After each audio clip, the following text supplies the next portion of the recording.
Կարող ենք նաև արտադասարանային ակումբային աշխատանքներ իրականացնել կամ միջոցառումներ։ Օրինակ, շատ հետաքրքիր են դերային խաղերը։ Կարելի է անցկացնել բնագիտական առարկաների դասերին, իսկ դերերի ընդլայնման պարագայում նաև որպես արտադասարանային միջոցառում դարձնել այն։ Թեման՝ կլիմայի փոփոխություն։ Դասը կարող եք սկսել կլիմայի փոփոխության մասին ֆիլմի դիտումով։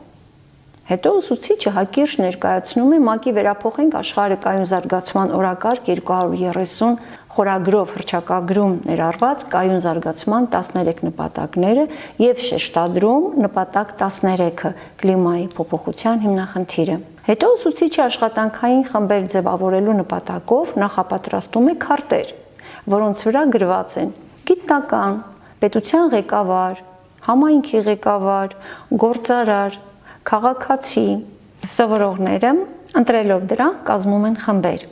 ըստ իրանց դերերի։ Հետո ձևավորված խմբերին հանձնարարվում է քննարկել ու կազմել գործողությունների հերթականություն,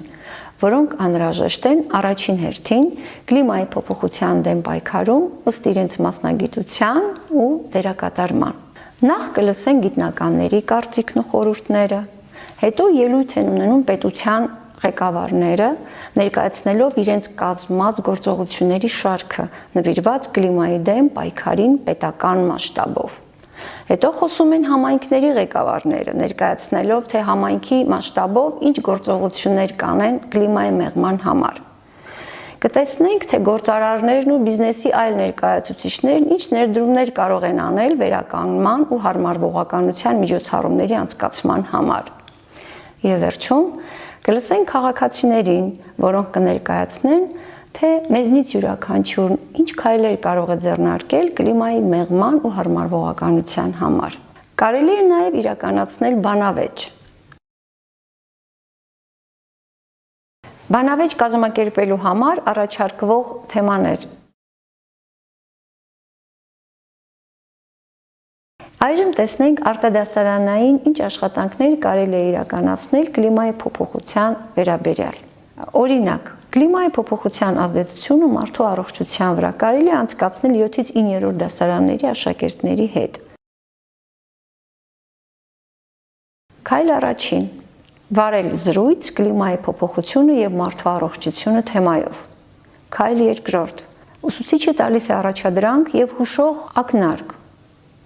Առաջադրանք. փորձեք բացատրել, որտեղ ջերմաստիճանը կլինի ավելի բարձր քաղաքում, թե արվարձաններում կամ բնության մեջ։ Հաջորդ քայլին ուսուցիչն անցկացնում է խմբային աշխատանք, կիրառելով Էդուարդ դը Բոնոյի մտածողության 6 գլխարկներ մեթոդը։ Սովորողները բաժանվում են 6 խմբի, այնուհետև ուսուցչից ստանալով համապատասխան նյութեր սկսում են աշխատել, յուրաքանչյուրն իր ընտրած գլխարկի գույնի գործառույթին համապատասխան։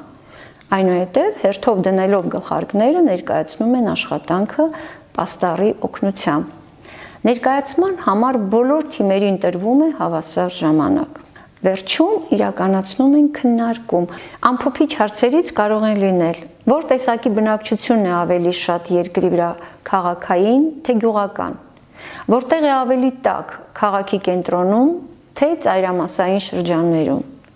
ինչ վտանգ է ներկայացնում ջերմային կղզին մարդու առողջության համար,